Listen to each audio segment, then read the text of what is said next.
Hey everybody, welcome to Do You Believe on ParanormalZoneTV. I want to thank you all so much for being here tonight. And for those who may be new to the show, if you would please subscribe, I'd really appreciate it. And please don't forget to give the show a like, and you're going to love the show tonight. My guest tonight is Psychic Angela Thomas. She is a psychic, a medium, a clairvoyant, a remote viewer. Angela is a subject participant in an elite consciousness research study focusing on precognition. And her website is psychicangelathomas.com, and you can see it right here on her picture. So if you want to check out her website, and she also does readings, so you can contact her for readings. So with that, let's bring on Angela. Hi, Angela. Hi, Norene. Thanks for coming to the show again tonight. I'm so excited about our topic. Yes, it's an exciting topic. Oh, I know. An exciting case. And you have a lot to say, I know. So let me read this to the viewers, okay, in case they don't know about the case. Okay. Hold on for a second.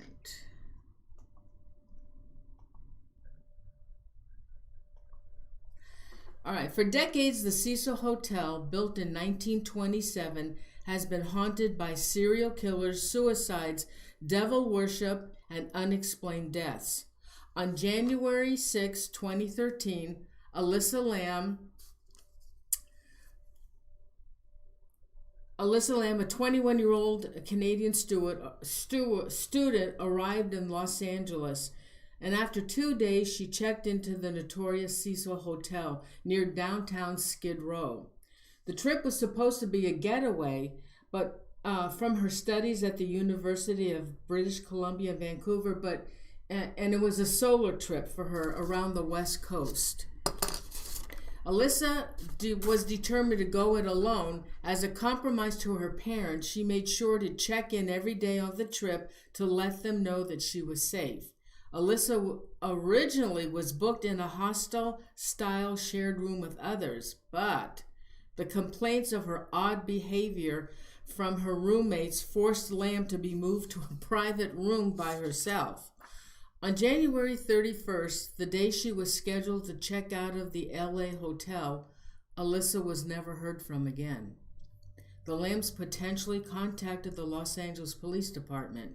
The police searched the premises of the Cecil Hotel, but she was nowhere to be found. The police soon released surveillance footage taken from the cameras at the Cecil Hotel, and this is where things took a turn for the bizarre. Let me show you this. Okay.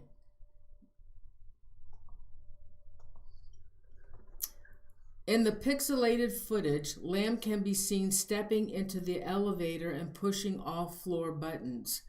Her head out sideways toward the hotel's hallways in between. She peers out of the elevator another few times before stepping out of the elevator entirely. And I took these captures from the security camera. And here's some more. The last minutes of the video, Lam standing by the left side of the door, moving her hands in random gestures. Nobody else was captured in the video except Lam. On February 19th, a maintenance worker, Santiago Lopez, found Elisa Lam's dead body floating in the hotel's water tanks. Lopez made the discovery after responding to complaints from the hotel patrons about low water pressure and a weird taste coming from the tap. According to a statement by the chief of the Los Angeles Fire Department, the tank in which Lam's body was found had to be drained completely. Then it had to be cut open from the side to remove her body. When the autopsy results for Lam's case came out, it only served to ignite more questions, and the autopsy did not show any foul play. The toxicology report confirmed Lam had consumed a number of medical drugs, likely to be medication for bipolar. and there were no indications of alcohol or any illegal substance in the body. It is suggested that Lam, being diagnosed with bipolar disorder and depression, may not have been taking her medications properly. The mystery. Nobody knows how Lam's naked corpse, floating lifelessly next to her clothes, the same clothes she wore.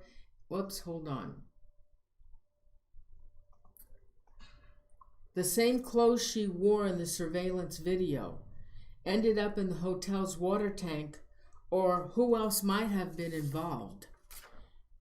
It would have been very difficult for anyone to access the rooftop where the hotel water tanks were located without triggering alarms. On June 21st, 2013, the Canadian tourist Elisa Lam's death was ruled an accidental drowning. Elisa Lam's death remains a mystery. So, with that, Angela, what do you have to say about this case? Well, it is a fascinating case, Norene, and, I've got to say that I was rather miffed about reading the coroner's report and putting in there that it was an accidental drowning, because I do not believe logically that occurred, and psychically, I can tell you, she did not kill herself accidentally or on purpose. So it is a fascinating case, and just the location of the Cecil Hotel, that hotel alone would cause a lot of problems for anyone that decided to stay there. And what I mean by problems is, I want to, first of all, Norene, talk about the paranormal component to all of the tragedies, not only of Elisa Lam, but also of those people who passed before her and after her. Okay. So the paranormal component is really all of the, spirits that are in the Cecil Hotel. And not all of those spirits are good spirits. A lot of those are negative spirits, negative entities. So those individuals that checked into that hotel, if they're upset, if they were upset going into the hotel, they're going to be worse when they get in and stay at the hotel because of the activity, the negative spirits that are there.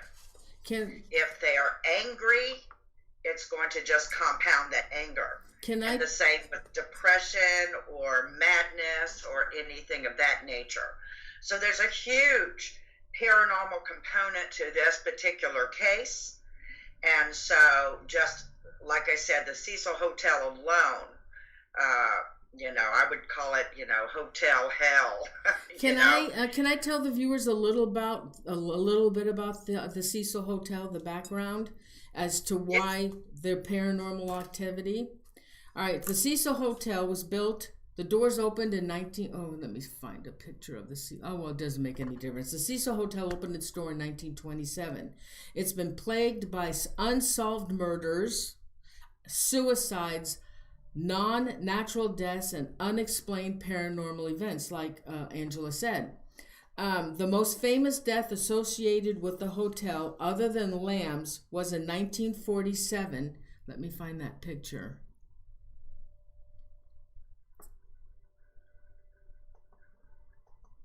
Was in 1947, the murder of actress Elizabeth Short, aka the Black Dahlia, who was reportedly seen drinking at the hotel bar in the days before her grisly demise. And that is one of the great unsolved murders of history. And I'm so excited about this. Angela's going to come back and we're going to do a show on the Black Dahlia. Yes. The hotel was also hosted to some of the country's most notorious killers. In 1985, Richard Ramirez, also known as the Night Stalker, lived on the top floor of the hotel during his monstrous killing spree. In the early 1980s, he killed 13 women. He was able to remain under radar thanks to the building's seedy reputation and largely transient occupants. The story goes that after a murder, Ramirez would dump his bloody clothes outside the hotel and return half naked. Back then, the hotel was in such disarray that Ramirez's nude stunt barely raised any eyebrows. In 1991, another murderous serial killer moved into the hotel. Austrian serial killer Jack Unterweger, who earned the nickname Vienna Strangler. He killed 3 Los Angeles sex workers during his time there. The Austrian journalist had previously been convicted of murder but was released early in 1990 after he was thought to have been rehabilitated. He went on to be convicted of 9 more murders. Okay, sorry, go ahead. No, you were talking about Ramirez, a very well-known serial killer in the United States.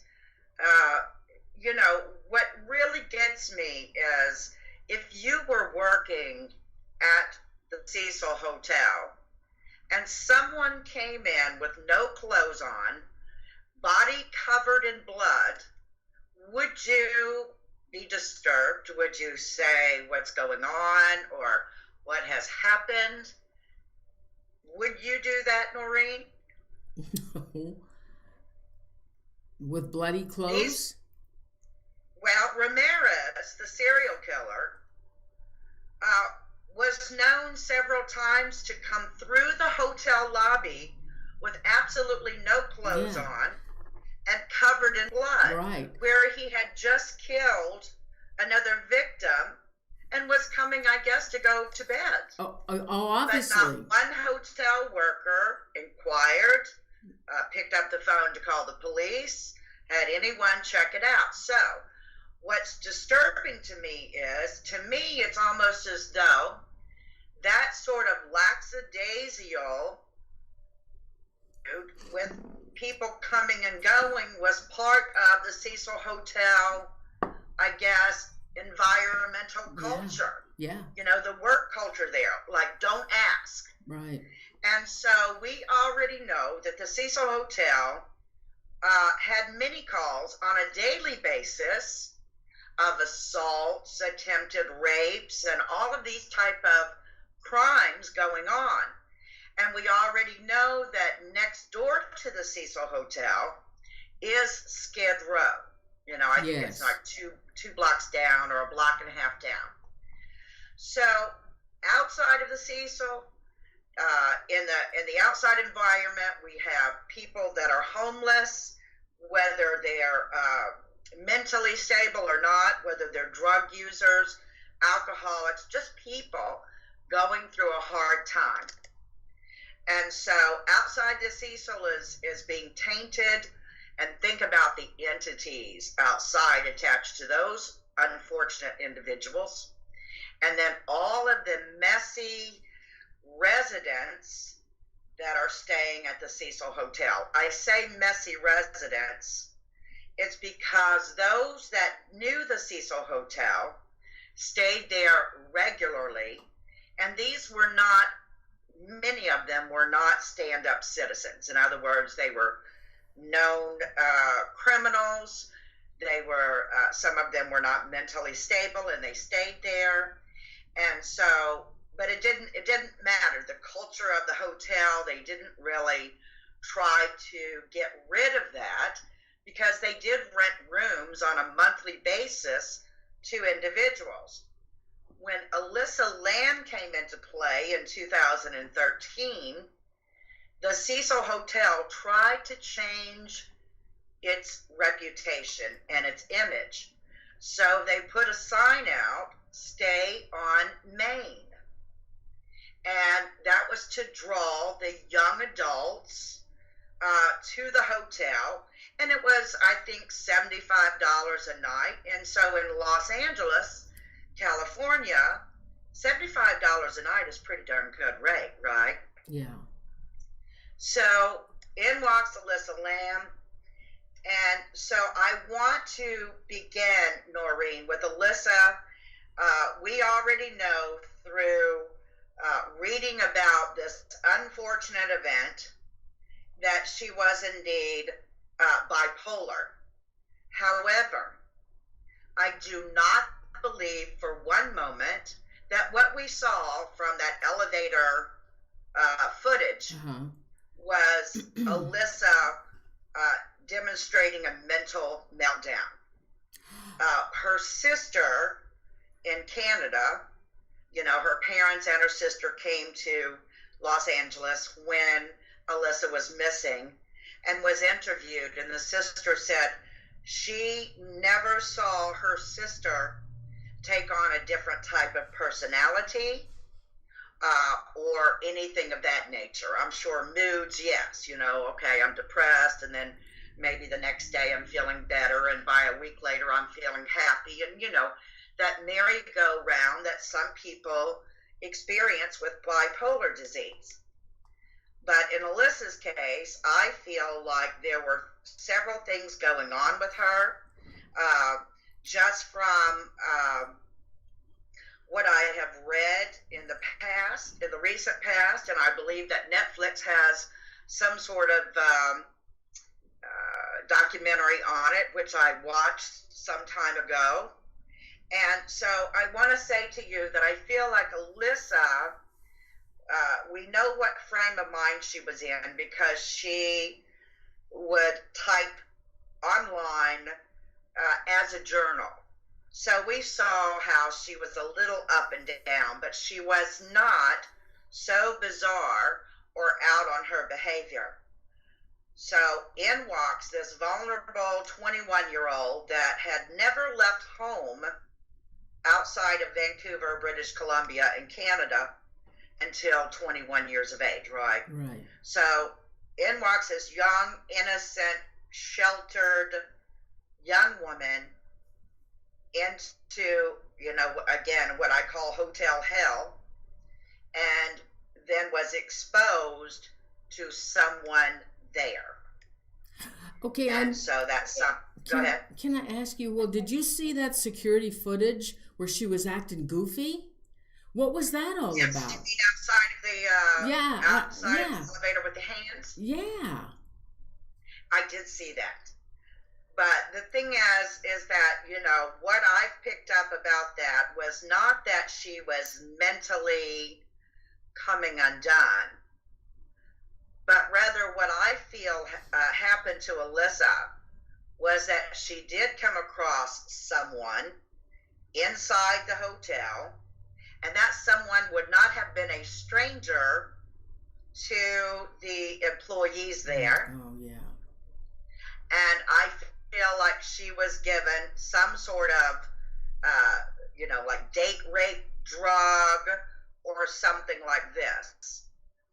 Or some sort of poison to kind of disable her mind or disable her body. And so I know that the toxicology report said that she was, there was nothing, right. When they ran the test, that there was no illegal drugs in the system. There was a bit of medication for her depression or bipolar disorder, and so no alcohol in the system, et cetera, et cetera. But when they run these type of tests, they're generally looking for about 100 different types of common, illegal and prescription drugs. And that's it. So some of those date rape drugs will not show up on, a toxicology exam or, the test that they run. And it doesn't have a taste to it. So she would not have thought, hey, this tastes funny. I think there's a date rape drug called ketamine or something of this nature that is odorless, tasteless. It's clear. It could have easily been given in any sort of drink, whether it was a soda or anything else, glass of water, right? But I believe that she was disabled, and I psychically went in and I saw that she was disabled. And when I say disabled, I'm talking about unable to do for herself initially. So whoever was with her for a short amount of time, I believe, gave her something like a date rape drug to make her not be able to resist, and that Elisa was consciously aware that something was going on, right? But she physically, at the moment, could not do a thing. Mm. When she was able then to, function to where she could stand up and where she could walk and all of this kind of stuff, then I feel like she got out of the room that she was in with whoever it was that gave her this, what I'm going to call drug or poison or whatever the case may be. And that's why I feel like she had some unusual behavior. Because initially, when we see the video of Elisa, she's acting very frightened. She's acting like she's hiding. She is putting her body all the way into the corner with that open elevator door. By chance, if anybody was passing, they would not see that she was in there. But it was her behavior when she would step out and look to see if someone was coming. Right. And when she stepped out of that elevator and we see those odd motions with her hands, I feel like she still had that drug in her system. And so Elisa did not, just mentally break down and go somehow and find a water tower on top of the hotel. She had assistance getting there. Oh, okay. All right, but okay, I want to ask you a little bit more about this elevator security camera.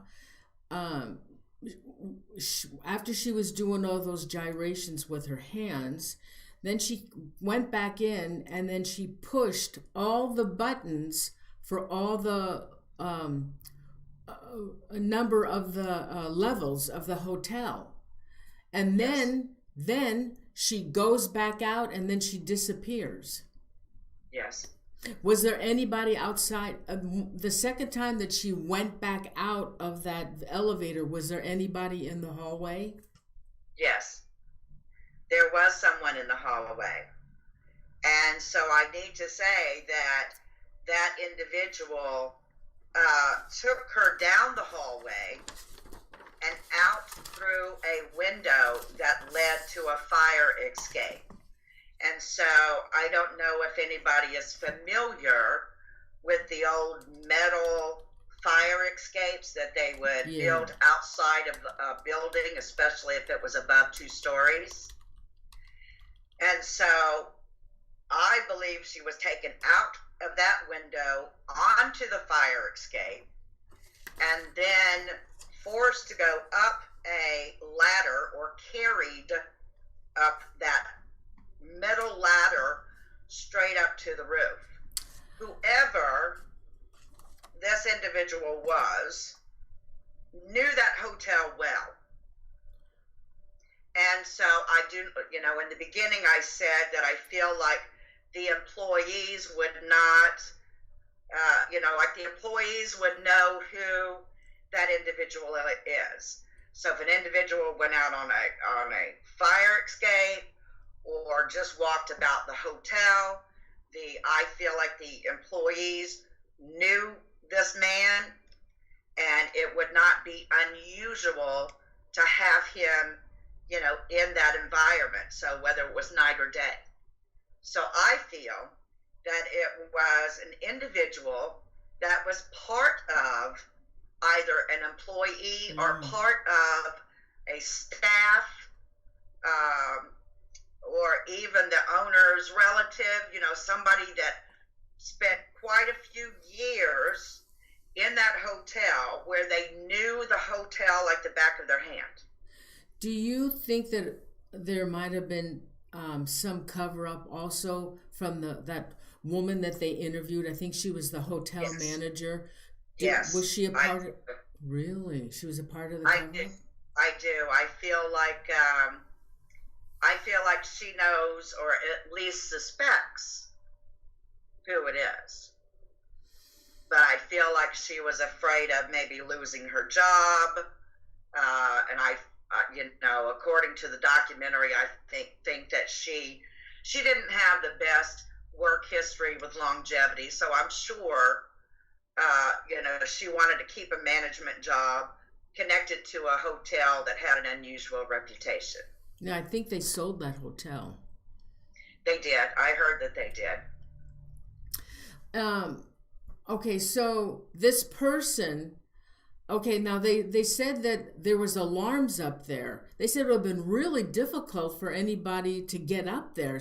So that's one way to exit. You could actually go down that same hallway that Elisa was forced down, that hallway.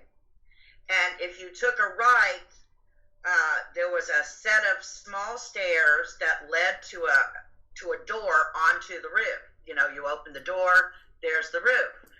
But the door had an alarm on it.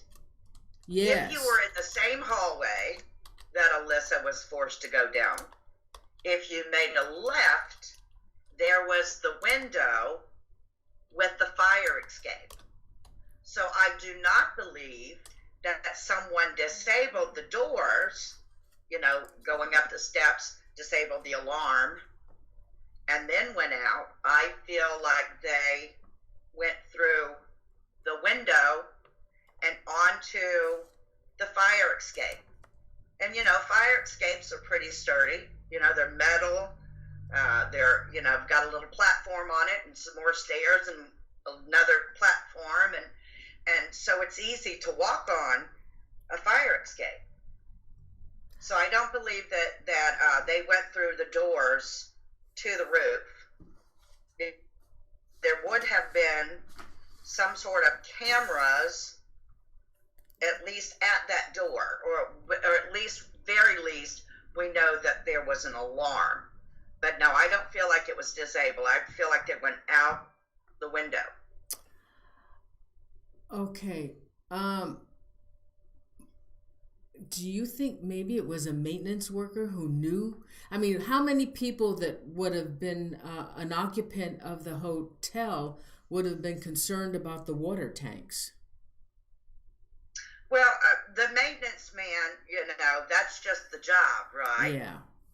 That was his job. If it had been a running, an overrun toilet, or, something wasn't working right, they would have called the maintenance man to go check it out.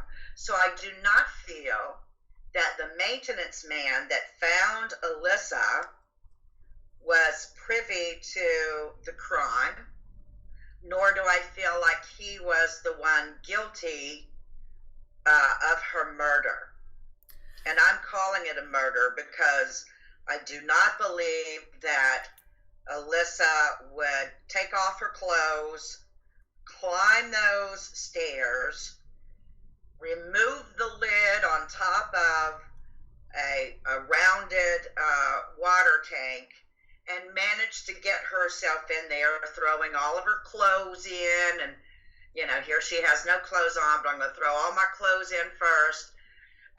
No. Now, what I did find disturbing is I looked into the coroner's report. Yeah. And so anybody, if you're ever interested in this kind of stuff, so I wanted to see, was there any damage to her body? And there wasn't any real damage to the body other than a scraped knee. However, there was one part that I found highly disturbing. And I found two different coroner reports, and one of the coroner reports just had the normal diagrams and notes. and made mention of what I'm about to tell you. And the other one that I read had an additional paper regarding what I'm about to tell you. Okay. And that is that there is a what's called a rectal prolapse. And so here I'm reading the coroner's report, and I see that this is a healthy 21-year-old young woman. Perfect weight, shape, her organs were fine. There was no damage anywhere in the body except rectal prolapse. So that's when the rectum comes out, right? A little bit could be a little bit, or it could be a lot. But the second report that I saw where they made notes was a detached rectum that had prolapsed. So a detached rectum coming out of the body, like majorly, it's no longer attached to the intestinal wall. Oh my God. Right? So you're taking a young woman that is healthy in every way. Now, normal rectal prolapse is common among people, especially when they get older, but not a detached rectum prolapse. And so, to me, there was something done to Elisa that would have caused that condition. Oh my God. So even if she would not have survived the drug that she was given, or who knows, she might have been given more, but that would not have come up in toxicology if it were a drug like some date rape drugs, unless you're looking specifically for that type. It's not going to show up in a toxicology report. Or if there's certain poisons that one can give, and they're pretty common poisons to obtain, that's not going to show up in a toxicology report because, again, generally they run about 100 different types of medicines, or, let's see what kind of toxins are in the body, right? So it would not have shown up on a normal test. So was she sexually assaulted? I believe she was sexually. And when I say I believe, I'm talking about psychic. I'm not, I know that I shouldn't use the word believe or I think. I'm letting you know psychically that yes, when I say I believe and I think, so from here on out, you'll know what I'm talking about. That young woman was assaulted. According to the coroner report, there was no evidence of semen or saliva or anything like that. Well, the girl had been in the water for 9 days. 9 days. So, anyway. So, if somebody's in the water for 9 days, they still can't prove if she was sexually assaulted? That I can't tell you. Oh, okay.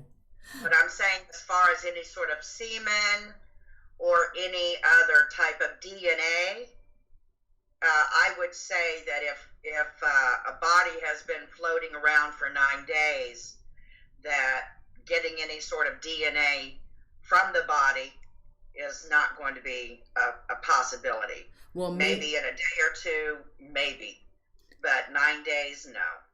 Well, maybe the assault on her might have been through the rectum rather than the other way.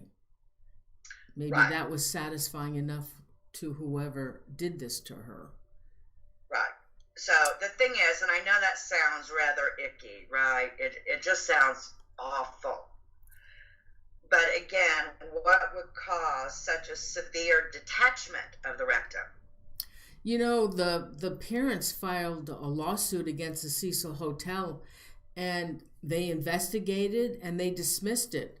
But isn't that questionable about that on the autopsy report? Wouldn't that be questionable? She was not going to do that to herself. Right. Well, when like I said, when I first read the first report, it just said rectal prolapse, and I thought, okay.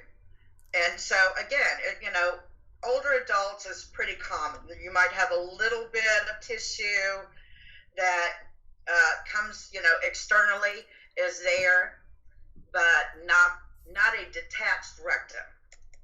God. That's not common at all. So I'm thinking, did she bleed to death? What happened to this young woman? So did she OD and they threw her in the water and it just looked like, okay, she drowned, or she was unconscious and she drowned? But did she bleed to death? I can't tell you the exact cause of death. I just know that it was not purposely on Alyssa's part. But here's the thing. Yeah. Alyssa, I believe, was conscious and aware. And when you're drugged up, especially on a date rape drug or some poisons, it will make you consciously aware, but make you feel like you're in some sort of fog. So I'm in a fog, but I'm consciously aware that I'm being forced down the hallway. I'm consciously aware that someone is chasing after me. But your body's not able to be in full capacity, So it's not like 1 minute she's in a fog and, all of that, and then suddenly she's in 100% of her mind and body. So I feel for this young woman. I really, really do. But what I really have to say is that the hotel, and especially the investigators, we have to stop and consider that there was a lot of pressure on the investigators. But I feel like they suspected one of their own for the murder of Alyssa. And I say this because there was a police officer that became a serial killer. What? And yes. And it was, hear me out. Oh my God. While they were looking and investigating Elisa Lam. Yeah. Where's Alyssa? Where's Alyssa? They had to stop the investigation to go chase after an LAPD guy that had been a serial killer, and they finally caught him. And the guy ends up killing himself, surrounded by police officers. Oh man, I didn't know that. Yes. So initially, it wasn't like the investigators had 9 days of looking for Alyssa and investigating everything. That investigation was interrupted because one of their own was a serial killer, and they were going after him. Oh man. Okay. So, if you stop to think about it, it was one of those weird, perfect storm situations that one thing happened and then another thing happened. Just like when we look at the deaths that have occurred at the Cecil Hotel, all of that paranormal activity. And it's not just, let's say spirits that are there and negative entities that are there. We're talking about the entire energy of the hotel. Now, buildings and homes and items can all be possessed, right? Mm-hmm. And I'm not saying that the Cecil Hotel is possessed by one major entity. I feel like that hotel has the energy that is remaining of everything that is bad, all of the anger, all of the depression, all of the murders, all of the suicides, even if no one died, just the whole, oh my gosh, I don't feel great here, or I feel very sad. Everybody's problems combined in that hotel. You know, And when they rented out rooms for a month to some of these people who were not stand-up citizens, and their problems, it just combines. And so you can't get rid of that sort of energy.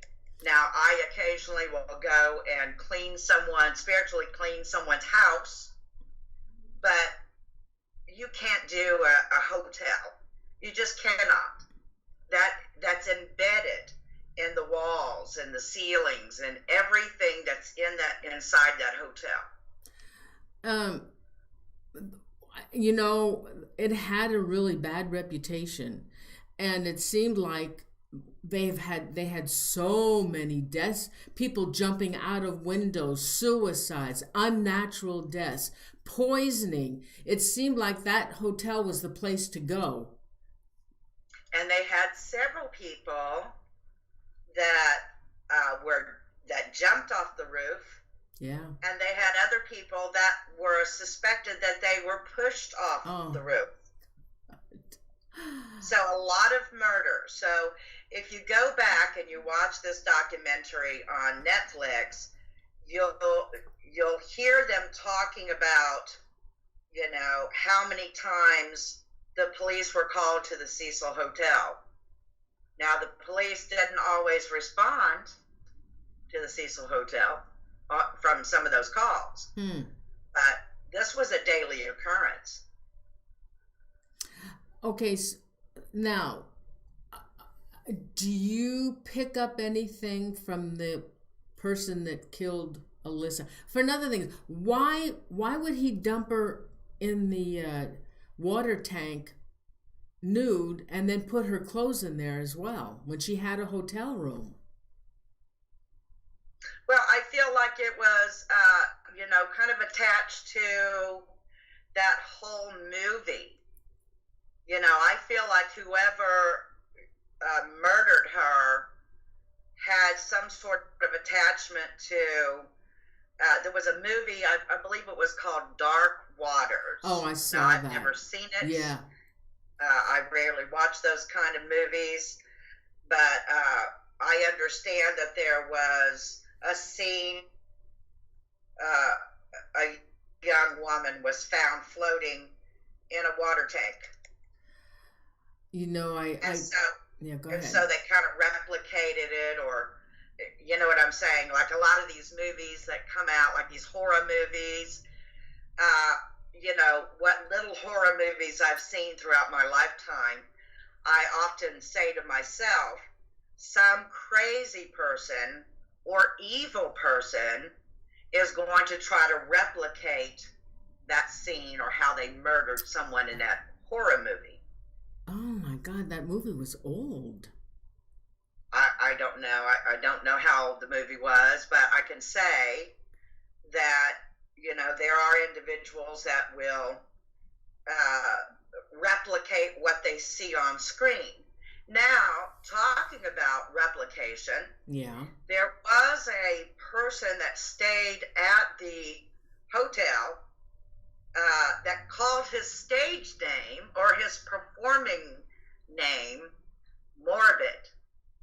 Oh, yeah. Very, into the whole evil, horror,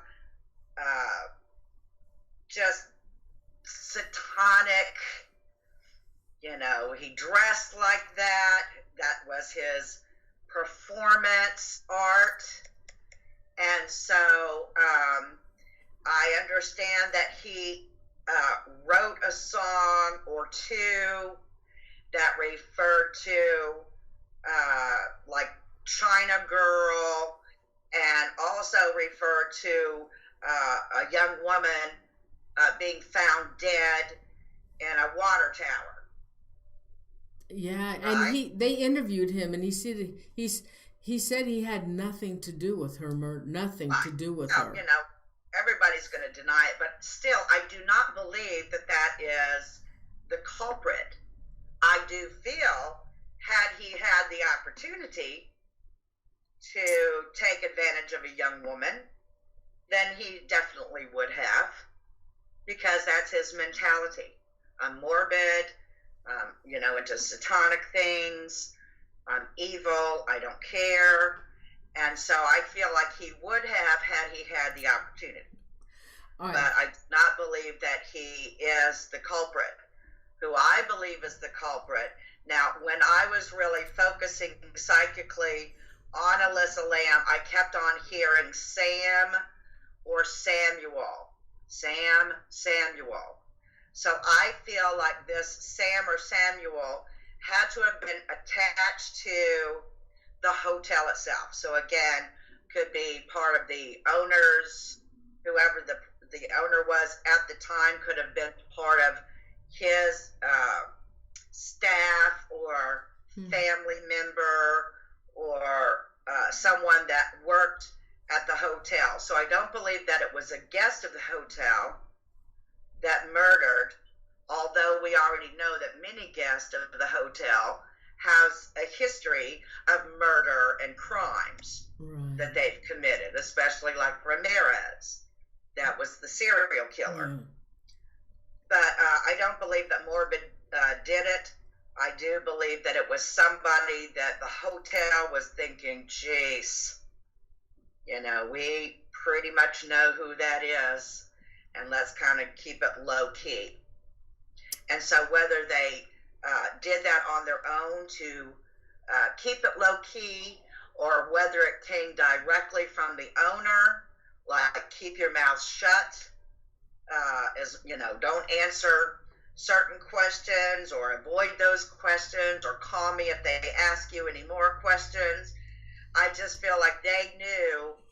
I'm not saying every single staff member or every single employee knew about the murderer, but I'm going to say that some absolutely did know, because it's very suspicious to me that there's nobody that would really, especially during the documentary and those interviews, especially that female general manager.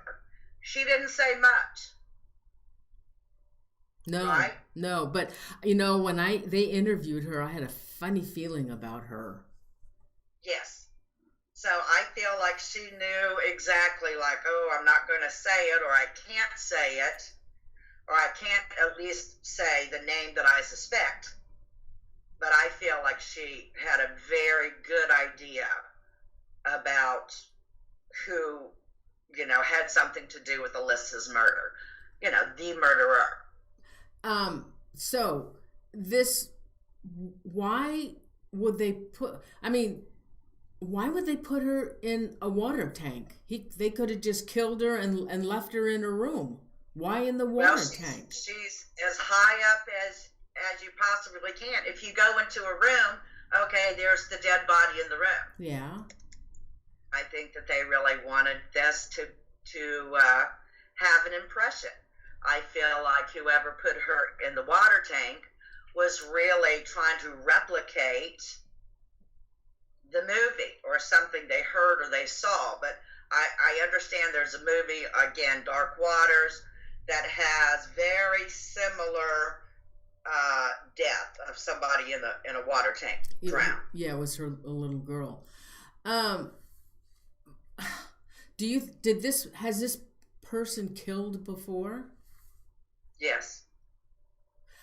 Yeah, I feel like, some of those people that I said were suspected of pushing people off the roof. Yeah. Yeah, I feel like they had some help by the same person. Does this person live at the hotel permanently? Are they in and out?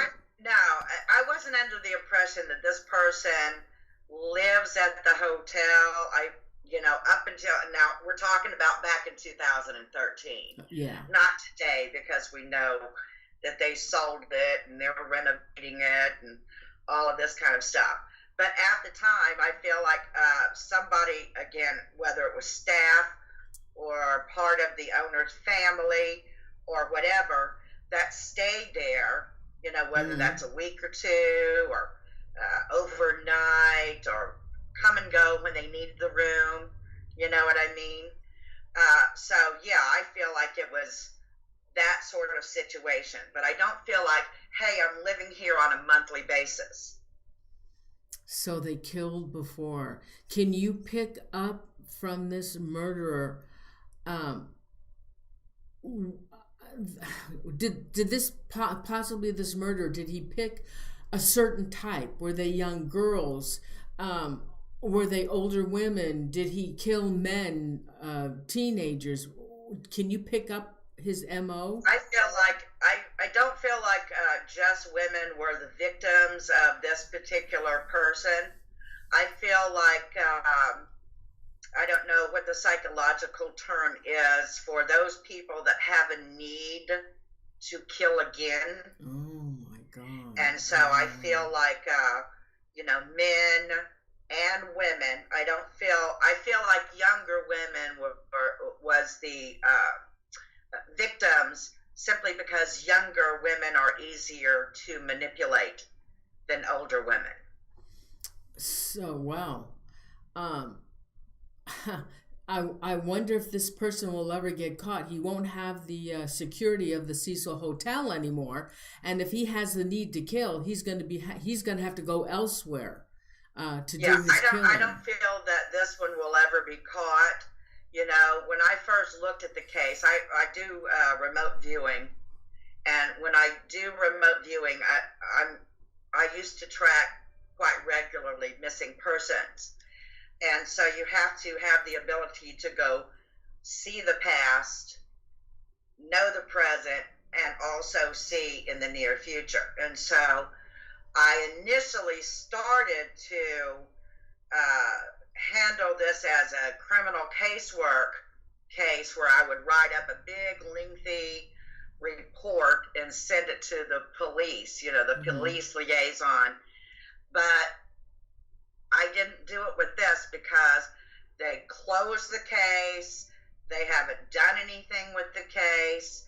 And I can tell you, they're never going to find whoever did this unless that person on his deathbed makes a confession. I doubt that they'll do that. I doubt that they will do that. Too.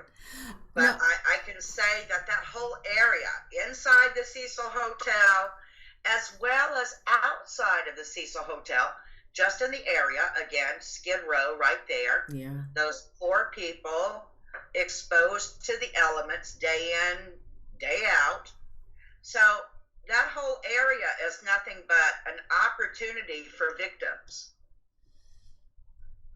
And there's no safety, or at the time, was really no safety in the Cecil Hotel, because when you can walk in, just like Ramirez did, covered in blood and having not one stitch of clothes on, and no one says anything, no one picks up the phone, so Ramirez was not the only person that killed at that hotel, or even, went outside to go kill people.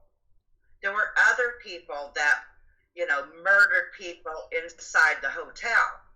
But until they had a dead body, nobody bothered. Wow. The employees didn't bother. The manager didn't bother.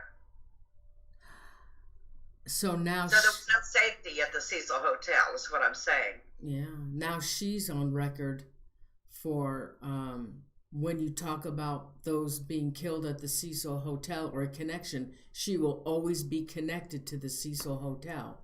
Absolutely. Does she roam by any chance? Do you feel her coming back to the Cecil Hotel? I do not feel her earthbound to that hotel. And, a lot of people that die tragically, or if they're shocked as they're, dying, whether that's murder or a fluky accident, some spirits are bound, earthbound, and they cannot move on. But I do not feel that Elisa is bound to that hotel. What I do feel is the energy of Elisa and that whole tragedy of her life being taken away. And that's just added, evil energy upon that place that will never be able to be erased. Or, you can bring 1,000 spiritual people there to try to cleanse it. It's not going to happen. And so, no, but I don't feel like she is stuck. But what a horrible thing that her family has to deal with. She was, of Chinese descent from Vancouver, British Columbia. And, just her family having to endure such a horrific thing, a death of their daughter in that way. Yeah. I don't know if the renovation are finished yet on that hotel, but what's going to happen to the people that move in? And I don't know. I'm not sure if it's going to be a hotel or condos. I think they wanted to make it some kind of a luxury dwelling. What will happen to people? Will that energy go away, or will it stay there? Well, I can say that if they ripped it all the way down and started all over, then it would be okay. But if they leave any part of that hotel, any part of the building intact, which I'm sure they have to, it's not like they're leveling the whole hotel and starting over, then it's going to still have that energy embedded. And so I don't believe that everyone that would be foolish enough to buy a condo that used to be a horrible, hotel with that history, I don't feel like people that know would really buy it. I feel like there would be a lot of different people that would purchase or rent a condo that didn't know about the history. Now, for paranormal buffs who goes, hey, I can rent this place and investigate it at the same time, they may try that. But I think it's just awful. Now, one thing I want to say surrounding this whole Elisa Lam case is the actual lid on this water tank. Yeah. Now, if anybody has looked at a picture of it, or Google mapped it, or Google what it's called, Google Earth or whatever, you can see the top of the tank has a very heavy metal lid. And so the maintenance guy reported that when he went to check that tank out, that the lid was off. And this was not a lid that had a hinge on it. This was a heavy metal lid that you would have to lift off, right? And so the maintenance guy reported that the lid was off. However, reading the notes from the report, or the police report, they put in there that the lid was on. So that's always been very questionable. But if we say that, okay, the maintenance guy is the one that found her, and that lid was off, in other words, she could easily get in that hole by herself. I'm thinking some of your listeners would feel if it's already open, all she had to do is jump in. But to get up that ladder on your own at 121 pounds, and then maneuver yourself on top of the water tower to get into the hole, to get into the tank, that would not have been something that a woman of her height and weight could have accomplished. And the maintenance man had to get a special ladder to get all the way up to the top anyway. So I think that it has a few steps on it, but there has to be some sort of ladder to get all the way to where you need to be. So she just did not have access.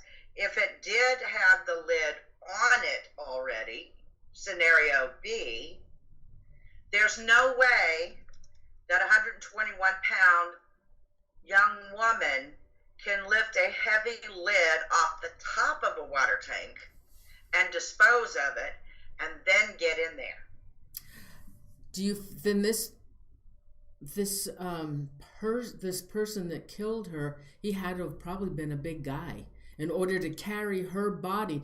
So there was just one, or was there more than one involved? No, I feel just one person. So he had to have been a big guy to enable to take her up there, and he must have carried her on his shoulder, I'm assuming. He's a strong guy, right? Yeah. A strong guy. Yeah.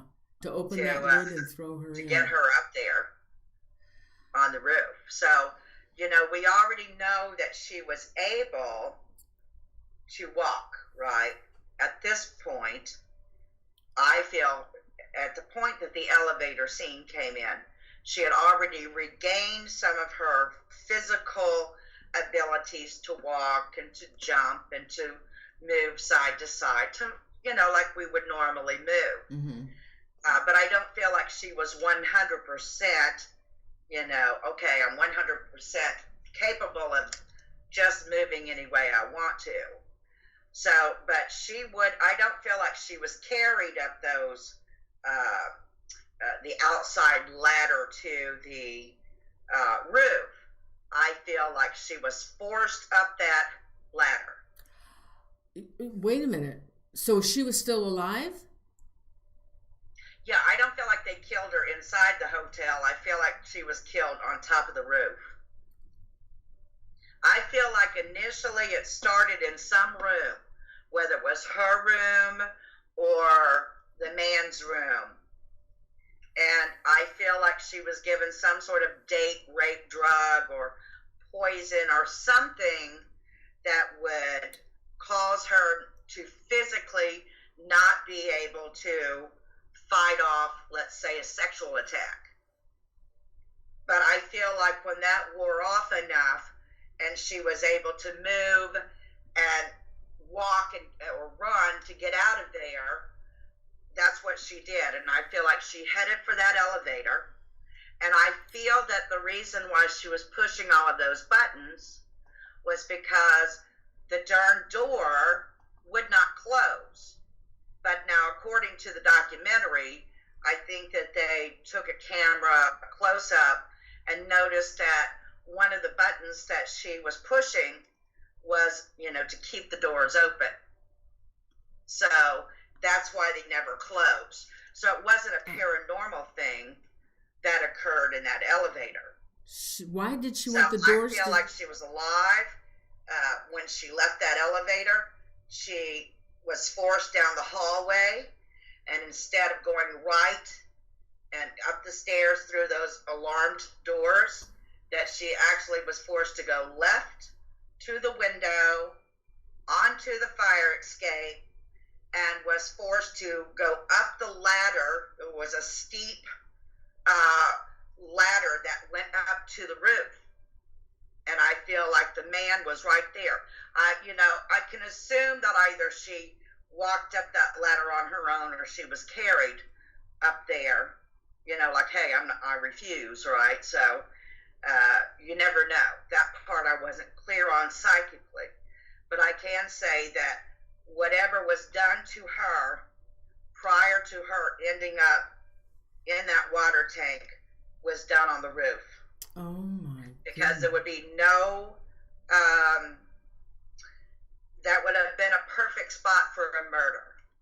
Simply because of the noise around the Cecil in the area, it would not have been unusual for people not to hear any sort of screams, and if they did, it would be pretty common in that area, considering Skid Row and the crimes that occur there. Wow. So I don't know if they did any kind of investigation on the roof, or they just didn't even think about looking for any evidence on the roof, just went to the water tower, I'm assuming. Well, I know they checked out her room, and they said that it was all in disarray. Oh. Which you don't know if she kept it like that or if something occurred in her hotel room. Because earlier that day, it was reported that she came through that lobby with two men.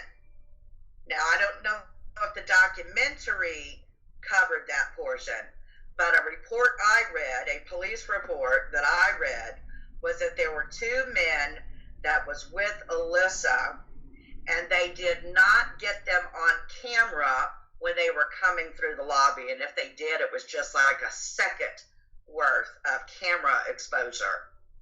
And then she was gone, and they were gone. So, but I don't feel like that there were two involved in her murder. I feel like just one person did this. So whether she said, okay, hey, you can come to my hotel room, or, you know, hey, I'll come to your room, or let's have coffee or tea or soda. I don't think that she was a drinker at all, but, you know, who knows? But I didn't pick up that she was one that would consume alcohol. And so, you know, with her room being in disarray, there's a good chance that somebody was in her room with her. Do you think they were searching for something? Maybe money or something? No? No. I feel like I said, that she was given some sort of date rape drug or something similar to it. Again, it could have been an easy poison to cause somebody, you know how some date rape drugs, you know, it's there for the woman. She can't physically fight. It's just happening to her.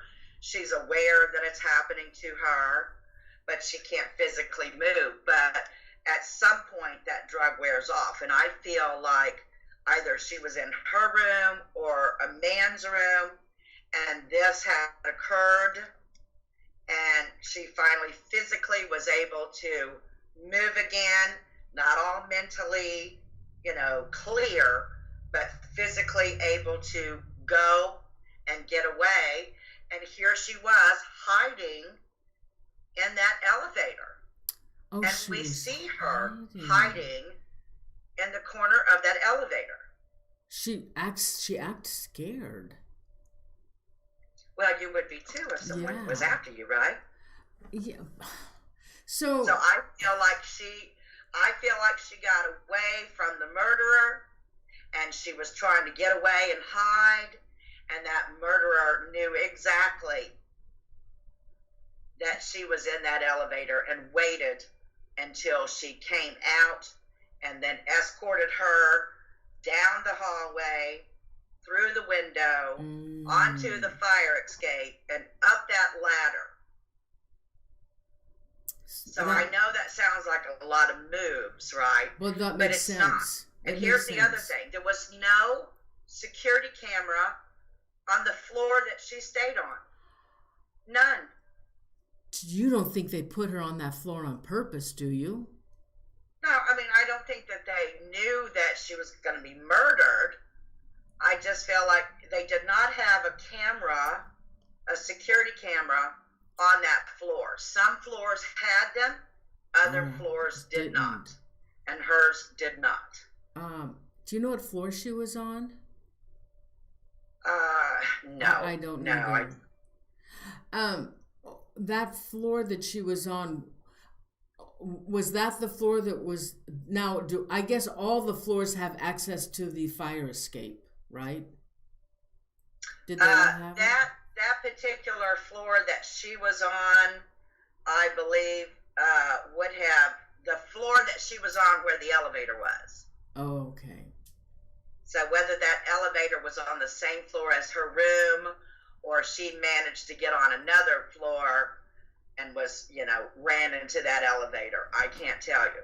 But I can say that off of the hallway, you know, outside of that elevator that we see her in the video in, there's a hallway, and from that hallway is the little small steps and doors that had an alarm on it that you could walk onto the roof.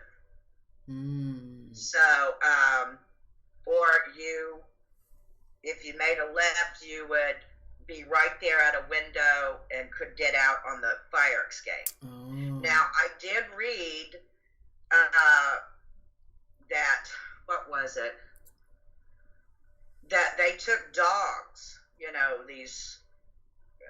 dogs to get a scent of Elisa, and it followed it to that window, and no more. Wow. So at least we know she was at that window.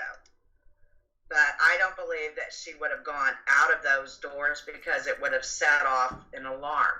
Mm-hmm. Now, whether the staff would have responded immediately to that, who knows? But I can say that, I just feel like it was just horribly tragic, and you could understand how absolutely terrified that she was. And then that whole, coroner report that I read about the rectal prolapse and it being detached from the body. So to me, that's a lot of damage that was caused. I can't think of anything. Of course, I'm not a medical professional, but I can't think of anything that would cause the rectum to detach from the body, from the wall that it's attached to. And that would have been done on the roof. Yes. God, how do you do that? Everything that led to her death would be done on the roof. So I know the police report said, or not the police report, the coroner's report said there was no DNA evidence that they were able to gather from Elisa's body. But again, after floating in a water tank for 9 days, would that even be possible? Yeah, I don't know. I don't know. Oh my God. That's horrible. I feel so bad for her. Yes, me too. You just can't travel alone. You cannot travel alone. That's what's so scary. Oh, anyway, are you picking up anything else from the Cecil Hotel? Other than its paranormal activity? Yeah, it's bad stuff. Yeah, it is. Again, I know that they have renovated it since it sold and all of that after Elisa Lam's death. I think several months or maybe 6 or 8 months after her death, the hotel was sold to someone else who is now renovating it. Yeah. But no, there's a lot to that hotel. It kind of reminded me, if you've ever watched the movie The Shining. Yeah. With the Stanley Hotel. Yeah. And yeah. So kind of reminded me of that sort of energy. There was a scene where Jack Nicholson walks into like a ballroom and there's a bartender in a bar. Yeah. Okay. And so that whole energy of that, that was created for the movie, of course. But that's what that Cecil Hotel feels like to me, that there's just layers of energy in that hotel that's never going to go away. So I don't care if it's a person with $1 trillion doing renovations, that Cecil Hotel will never be successful. Ever. No. There was the Danvers. Did you ever hear in Massachusetts? I think the Danvers Hospital. It was, I think, an insane asylum. It was a Gothic. It was huge. It was a Gothic insane asylum, I think, and then it had 2 sides to it. This was, I don't know, maybe 10 years or so ago. They made a movie called, I just had it on the tip of my tongue. Oh my God. Session 9. Did you ever see that movie Session 9? Oh my God, you got to watch it. It was about the Danvers, and they took the sides down and they left the middle, and they built condos out of this Danvers hotel. And from day one, people complained about it. There was paranormal activity. Nothing would work in the condos. Everything was breaking down. And that was the last I heard about it. But they have had so much trouble with that Danvers hospital. I'll have to look it up to see what's going on over there. But if you ever get a chance, watch a session 9. It's creepy as heck. Well, you can imagine the energy coming from, and here's the thing, I'm so glad that it was a mental place, right? Yeah. Okay, so I have to say to you, I'm not the only one. In fact, I saw a Roman Catholic priest on an interview. Finally, what he said, I'm about to tell you, he was in agreement with me. Not everyone that is, diagnosed with mental illness is mentally ill. It's a possession. And I can tell you that I've come across a few people in my lifetime where I know that they weren't mentally ill. They were possessed. Possessed. And so that, you can imagine just without possession, the enormous negative, sad energy that those in a mental institution are going through. And again, negative entities, negative spirits love that. They attach to people, so it makes them angrier, sadder. The more sad they are, the better, because they're like food to a negative entity. That sadness, that anger, it's all food for negative entities. So, but with a possession, it may look the same. It may look like a very severe case of mental illness when it is not. Well, the thing is, they don't have mental institutions anymore. They don't? No, they don't. No, there's no mental institutions anymore. They shut them all down. Oh, I see. So I guess they just place them in psychiatric wards inside hospitals? I don't even know if they do that. Correct time. I don't know. I know there's a lot of homeless people that appear to be mentally ill on the streets. I don't know. I never. No, they shut years ago. They shut the mental institutions down. I had no idea. Yeah. But I can tell you, years ago, it's been maybe 6-7 years ago, a friend of mine owned a metaphysical shop. And she asked me, can you come down here and help us? There was some sort of event that was going on in town, and there was more, more people on the street coming in the shop. So I said, okay. And so it's late in the afternoon, and it's just myself and one other woman. So it was getting close to closing time for this shop.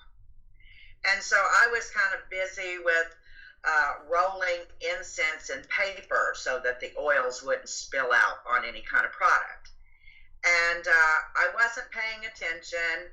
I heard the shop door open. I had one of those little shop bells on the door.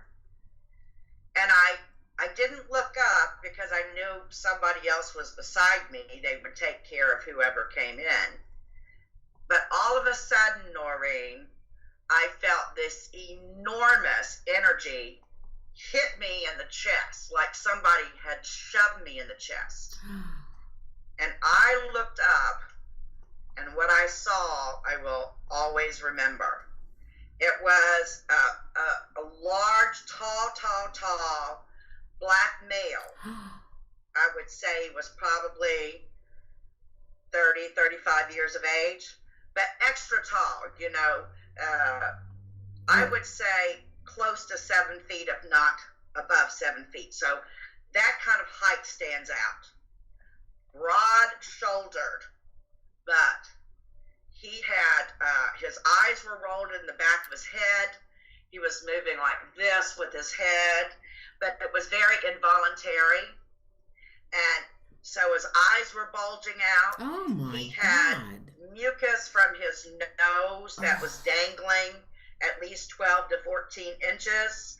He had saliva that was dangling from his mouth with the same amount, maybe 12 to 14 inches.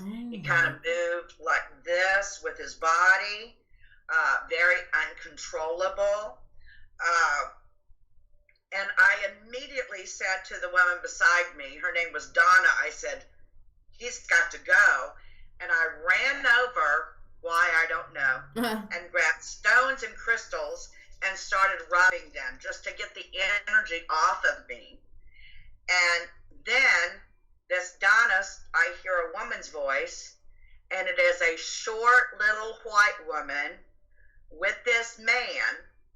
And she said, oh, I thought we would just come in to shop. And I said, they got to go. And so they left. Well, I don't know if you ever saw the movie Exorcist 3. But I'm sure the one crawling on the lady crawling on the roof. They laid the nurse with the surgical scissors. Yeah, but she was crawling on the ceiling. Right. Oh, so that was the best one. So that reminded me, that whole short white woman, because this man was so large, there was no way that he was going to do what he wanted to do. She would not have been in any control physically of this man. But I can say from the energy, I'm not looking up, but I'm piddling around, and then feeling like something has hit me in the chest. I mean, I had to catch my breath. Oh. And so I know that was a possession. That man was possessed. So it wasn't, hey, he's strung out on drugs or anything like that, or he had a head injury or whatever. I'm telling you, that was a possession. So, I never thought about like that. I said, I've come across a few, but I do feel like people that are mentally ill, that not all of them are mentally ill, they're possessed. Yeah, which takes a whole different type of treatment. I never thought about that, ever, that they would be possessed. And I can say I cannot be around anyone with any kind of severe mental illness. It feels to me, there's two ways I feel with it. It feels like, how jam that stickiness of jam, or it feels like really harsh, coarse sandpaper. And physically, that's how I feel. And so no one would have to tell me that John Doe or Jane Doe is mentally ill. If I'm near that energy, that's what I'm going to feel, and I would automatically know there's a major problem. Wow. Whereas the few people I've come across that had possession, I know what that energy feels like. Wow. So be careful what environments you go into. Okay. Oh my God. I enjoyed you tonight so much. It was just wonderful. Thank you, Norene. For those if you didn't watch the Delphi Murder Show on my channel, Angela, that was the first show that Angela did with us, and it's fabulous. That show is like 13,000 views already, and it continued to grow and grow in views. And if you haven't seen it, you've got to see it. It was really a good show, as well as tonight. And I was looking forward to what you had to say about this case. And you know, I feel like it's tragic, very tragic, that no one really followed up. And I know the coroner had a lot of pressure on him to come up with a cause of death. And since they didn't find anything, they just called it an accidental drowning. Yeah. But there's no way she could have gotten into the tank by herself. And by the way, I mean, who was going to, take off their clothes, throw in their clothes before they get into a water tank, that you can't get in there by yourself anyway. Right. Right. Well, the next show we're gonna do the Black Dahlia, which I'm really excited about. Looking forward to. Oh my God, I can't wait. I visited her grave. Her grave is here in Oakland, California, which is a couple cities over from me. And we went. We had it was so hard trying to find her grave, but we did find her grave. And I took a voice recorder with me over to her grave, but I didn't get any responses. Okay, I was going to say, wow. I didn't get any responses from her, but I did a show a long time ago on her, and I'm really excited. I've always wanted to know about her, so we're going to be doing that. And Angela, I sure hope you will come back and do some more history mystery shows with me. And well, I too, Norene. And disappearances. You know, the viewers love vanishings and disappearances, and they love the strange and mysterious. So I'm hoping that you will come back for more shows with me, because these are my favorite. I have a lot of guests that want to come on and do other topics, and I love them too, and I love all my guests, but my heart is unsolved mysteries and disappearances. That's my favorite. Well, I do the remote viewing and criminal casework where I track missing persons, so I teach that in a workshop, how to do that, so that other people who want to do remote viewing or combine that with tracking missing persons, they're able to do that work and go out and find, or go out and help to solve. And when I say go out, I don't mean physically go to a crime scene or physically go where a child or an elderly person or just somebody went missing. I'm talking about sitting from your chair and being able to go out mentally and track that individual. If you go to, let me pull this up. If you go to Angela's, if you go to her website here, I'm showing your banner. You can go to her website, and she has information. You have your classes on there as well, don't you? Yes, got classes and courses and workshops and mentoring programs. Right. On psychicangelathomas.com. Yeah. And so please check out her website. She's awesome. But anyway, I'm so happy I met up with you. I'm just so excited to air these shows with you. I love it. Well, I love it too, Norene, and thank you for having me, and thank your listeners for me. I will. Well, they're watching. They're watching. All right, so we'll make a show date for the Black Dahlia and more. Okay. All right. Thanks so much, and you have a great evening and a great weekend, and I thank you very, very much. Good night. Bye. Good night.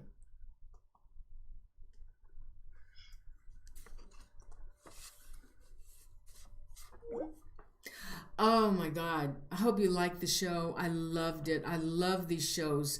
These are my favorite. And Angela, thank you so much. This is the second show we've aired together, and she's great. She's great. Let's see what else. So I'll schedule a show with her on the Black Dahlia. The next show coming up is with Bill Bean. He contacted me. He's written another new book on the Unexplained. I haven't looked up his information yet on this Unexplained, but I'll be posting that. That'll be June 10th.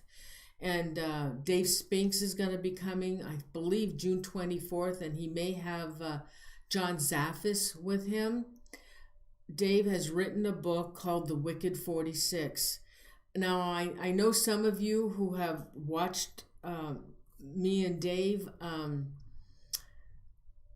It's about that house, that Wells house that he wrote this book. And I'm telling you, this book, I've never in my life. Dave used to, when he was writing the book, he used to read chapters we'd stay on the phone till 4 o'clock in the morning, and every night he would read a chapter to me out of that book, and I couldn't believe what I was hearing. It is the scariest stuff I've ever heard, and how he ever went into that house, and he was even left there a couple of times by himself. Oh my God. I was asked to go to that house.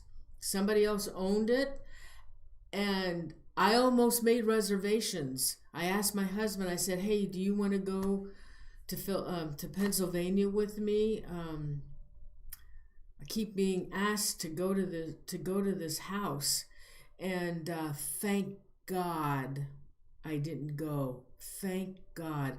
Something kept telling me, "Don't go, don't go. It's not a good idea." And thank God. And Dave will tell you what's happened to anybody that has been at that house. I mean, it is scary as hell. So Dave will come on and he'll talk about his book. And John, you guys all know who John Zaffis, the godfather of the paranormal. He had, God, he's had several shows on TV. But he and Dave are really good friends, and Zaffis was there, and he had an incident, and I'm hoping that he will talk about it. So anyway, and then let's see, Drew Breeson is coming on the show. He's the one that's the expert on the Zodiac Killer, and he has a YouTube channel, and he does chapters all the time on the Zodiac. And this time what we're going to do, and nobody's done this, we're going to do the profile of the Zodiac. So I'm looking forward to that. Oh God, I got some other shows scheduled and I can't remember. But anyway, I got some good shows coming up. And guys, Royce is nowhere to be found. He's gone. He disappeared. He had 2 phone numbers that I had. They've been disconnected. I don't have his home address anymore. I used to have it. I can't find it. And he disappeared.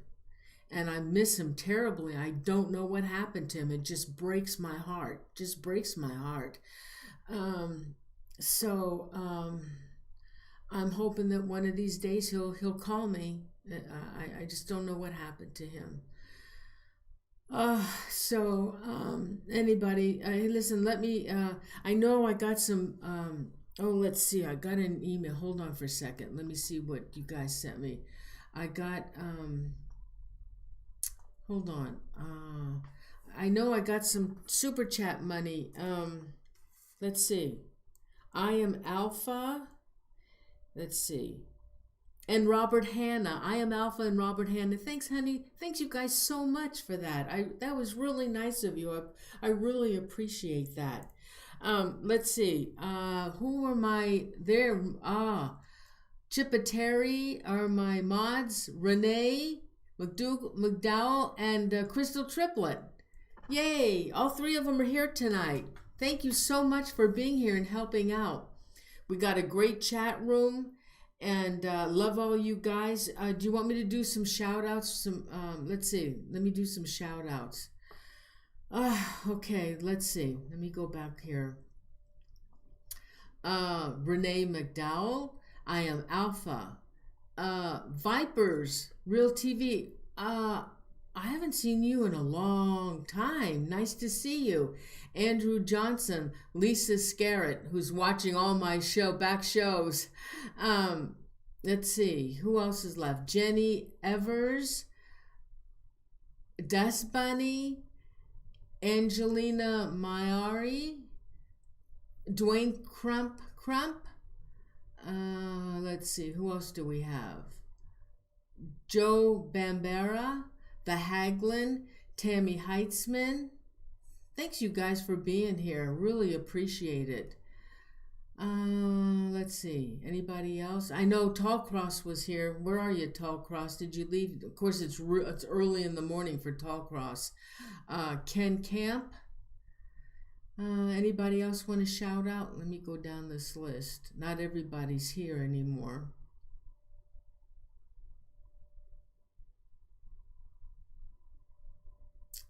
Let's see. Anybody else? Oh, I guess that's it. Joyful. Did I miss anybody that's still here? Did I miss you? Becky Ponce.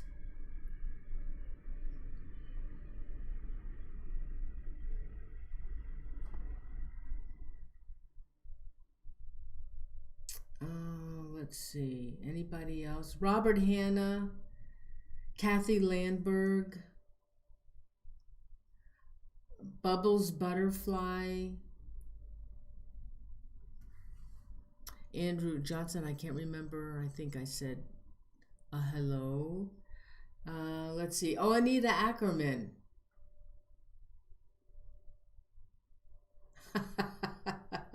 I'm calm, Anita. Let's see. Anybody else? Anybody else? Did I miss anybody? Christopher, Chris? Thank you, Christopher.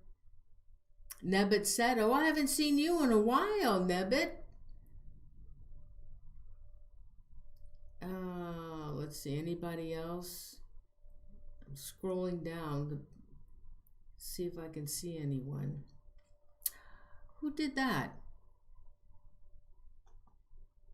Oh, Crystal, honey. Oh, that's so nice of you. Thank you. Oh, now I can't get the chat back. Thank you, Crystal. Okay, I think... Thank you, Crystal. Thank you. All right, I think that's it. So, everybody, I'm going to go. Have a great weekend, and I'll see you on June 10th with Bill Bean. I'm really looking forward to that. The Unexplained, that's anything Unexplained is my favorite. So, and I really want to start trying to get into more of the strange and unexplained and disappearances. Vanessa's coming on the show in August. Remember Vanessa Hogle? I wanted to do a 411 missing show with her, but she wants to talk about one of her new books that's coming out, Living Psychic. And she's going to talk about all her gifts that she's had, how she acquired them. And she's got like 10 gifts, remote viewing, clairvoyant, oh God, I can't even remember. I read the list, but she wants to talk about her psychic abilities. So that's what we're gonna do. And hopefully I'll do another 411 down the road with her because I love Vanessa as well. And my new friend Angela Thomas. I love her too. All right, guys. Love you guys. Oh, Sheila Isaacs. Okay, guys, I'm going to go. I love you guys and thank you so much for being here. I love doing my shows and I love seeing you here, and I know that I appreciate all of you. I want you to know how much I appreciate. Oh, Maria H. Okay. And Tall Cross, I know you're there somewhere, honey, unless you went to bed. So I appreciate you being here, and my mods, thank you again so much for being here. And I'll see you on June 10th. I'll be putting the event up soon, and I'll see you then. Okay, come back. Okay, thanks guys so much. Thank you. Good night. Have a great weekend. Love you. Night.